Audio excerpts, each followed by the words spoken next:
Good day. I am Renata Eccles from the Department of Speech Language Pathology and Audiology, University of Pretoria, South Africa.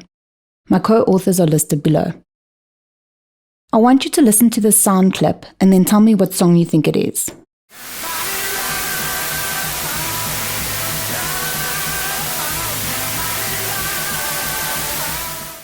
Okay, so what song was that? Did anyone recognize that it was the Beatles' Can't Buy Me Love? How did you do that? Well, you used phonological awareness and pitch, rhythm, and speech and noise discrimination. And that's what I will be speaking about, the relationship between these variables. I would like to acknowledge my funders. Thank you. A growing body of research details the relationship between music skills, phonological awareness, and literacy. Music and reading abilities are related when considering that phonemes are to language what notes are to music. Speech and noise discrimination abilities are closely associated with phonological awareness and later literacy skills. Young children require strong auditory discrimination abilities, such as speech and noise discrimination, to develop skills like phonological awareness in noisy, natural settings like the classroom. Phonological awareness requires children to extract target speech sounds from the interfering background sounds in the auditory environment and then categorize the phonemes using short timing differences.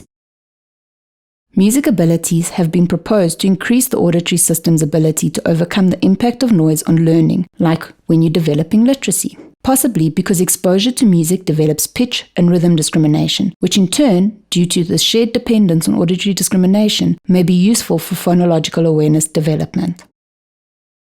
In research, both rhyme and pitch discrimination have been shown to be associated with phonological awareness and reading performance. However, some studies have found rhythm discrimination only predicted reading ability and not phonological awareness, and others found pitch to be significantly associated to phonological awareness, but not reading development. Predictive associations between phonological awareness and pitch and rhythm discrimination have to be explored further. The ability to discriminate pitch and rhythm patterns may influence speech processing or speech and noise discrimination because of the joint importance of timing and stress pattern recognition. Furthermore, auditory discrimination of timing and stress features of speech are critical for the manipulation and analysis during phonological awareness tasks. Phonological awareness and auditory discrimination abilities are known to predict reading and written language acquisition and should be stimulated for the academic benefit of young learners. The assessment of pitch and rhythm discrimination as possible non-linguistic correlates of speech and noise discrimination and phonological awareness could contribute to the diagnostic assessment procedures. Taken all together, this research therefore aimed to determine the associations of phonological abilities with pitch, rhythm, and speech and noise discrimination in children aged 5 to 7 years old. Children between 5 and 7 years of age were sampled from 2 high socioeconomic setting primary schools that follow the same curriculum. Participants had to be typically developing males with normal hearing and expressive language to control for contributing factors and gender differences. They were in grade R, reception year, or grade 1, and could not have previously repeated a grade. Home language and language of learning and teaching was English. The final sample included 41 participants. Even though English was a home language, as is typical in South Africa, 60% of the participants had additional home languages. In data collection, participants' expressive language and hearing were screened for eligibility. The Phonological Awareness Test 2 normative update was used to evaluate children's phonological processing and phoneme-grapheme correspondence. The primary measures of music audition, the PMMA, assessed participants' pitch and rhythm discrimination. The digit in noise test assessed dichotic and diotic digit in noise discrimination through binaural presentation of 3 numbers. So in dichotic, the noise and digits were spatially separated, while in diotic, the noise and digits were presented co-located, so presented together without spatial separation. Word and noise discrimination was assessed using a carrier phrase and 2-word instruction in a closed set. A simulated virtual acoustic environment produced 4 conditions: co-located or spatially separated speech, masked by speech-shaped noise, or single talker noise. Both speech and noise tests were essentially word and noise tests. Raw scores were used for all calculations, as the tests included in the assessment battery were not normed for the South African population. In data analysis, the Pearson correlation was calculated to identify possible associations between variables. Cohen's standard indicated the strength of the correlation. The Bonferroni correction was applied to lower the critical value in order to control for type 1 errors or false positives. Through linear regression, the pitch, rhythm, and speech and noise discrimination of variables significantly associated with each phonological awareness subtest were used to identify possible phonological awareness predictors. A stepwise regression approach was applied to remove any predictive variables that did not contribute significantly to the model fit. The mean phonological awareness scores of the participants were average and above across all subtests. Positive correlations of medium strength were identified between pitch and rhythm discrimination variables and 4 phonological awareness subtests, including segmentation, isolation, deletion, and phoneme grapheme correspondence, indicated in yellow. Negative correlations of medium strength were also identified between speech and noise discrimination variables and 6 phonological awareness subtests, including rhyme, isolation, deletion, substitution, blending, and phoneme grapheme correspondence, indicated in pink. Negative correlations indicate the phonological awareness abilities improved as speech reception thresholds improved, i.e. became more negative, as it's a ratio between speech and noise. The Bonferroni adjusted levels of significance indicated 3 significant correlations, indicated in green. Significant positive correlation of strong strength was identified between isolation and the pitch and rhythm discrimination composite score. Significant negative correlations of strong strength were found between diotic, digit and noise discrimination, and both blending and phoneme grapheme correspondence. Although not represented here, no significant correlations were identified between pitch and rhythm discrimination and any speech and noise discrimination results after the Bonferroni adjusted levels of significance was applied. From the stepwise regression analysis, 4 significant predictive models were calculated. Pitch and diotic digit and noise discrimination formed the strongest regression model, predicting 42.1% of the variance in the phoneme grapheme correspondence subtest with a large effect size.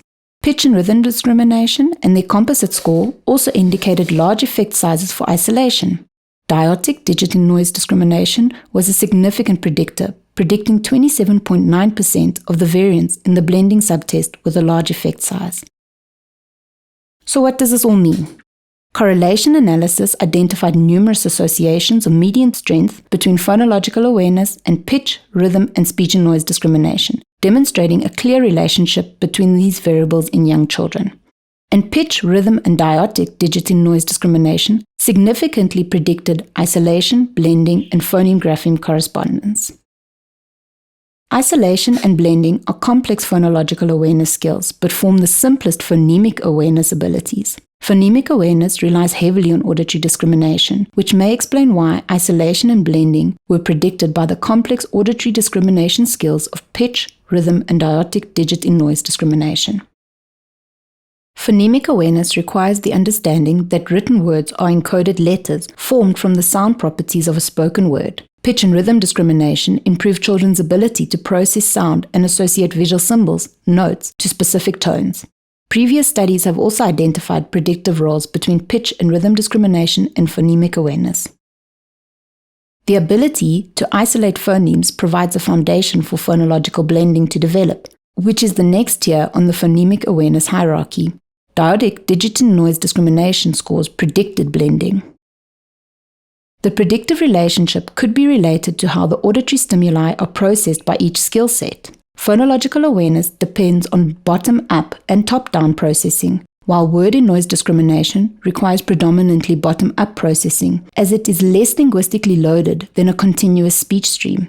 The ability to discriminate digits and noise that are co-located to noise sources is a complex task.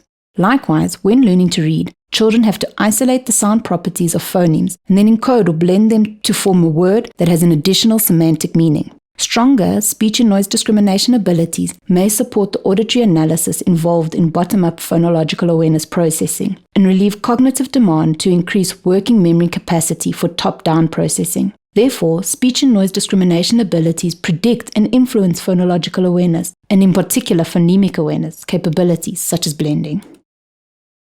Phonological awareness and speech and noise discrimination contribute to the development of phonics. Phonics-related abilities include phoneme grapheme correspondence and phonemic decoding, and require the complex audiovisual integration of phonemes. Phoneme-grapheme correspondence is essential for decoding and encoding in literacy. Consequently, this skill is considered the single best predictor of later reading success. The combination of pitch and diotic digit in noise discrimination abilities as predictors of phoneme-grapheme correspondence was the best fitting model identified. The predictive relationship between pitch and diotic digit in noise discrimination and phoneme-grapheme correspondence suggests that shared mechanisms for pitch and speech and noise discrimination and phonological awareness could be important for mapping sounds to letters in phoneme-grapheme correspondence. Many literacy interventions recommend the incorporation of phoneme-grapheme correspondence training due to its importance for later reading success. The stimulation of phoneme-grapheme correspondence via pitch and diotic digit in noise discrimination training should be investigated in future intervention studies. The current study demonstrates predictive relationships between the complex auditory discrimination skills of pitch, rhythm, and diotic digit in noise recognition, and foundational phonemic awareness and phonics skills. Pitch, rhythm, and speech and noise discrimination measures hold potential as screening measures for phonemic awareness and phonics difficulties, and as components of phonological awareness stimulation programs.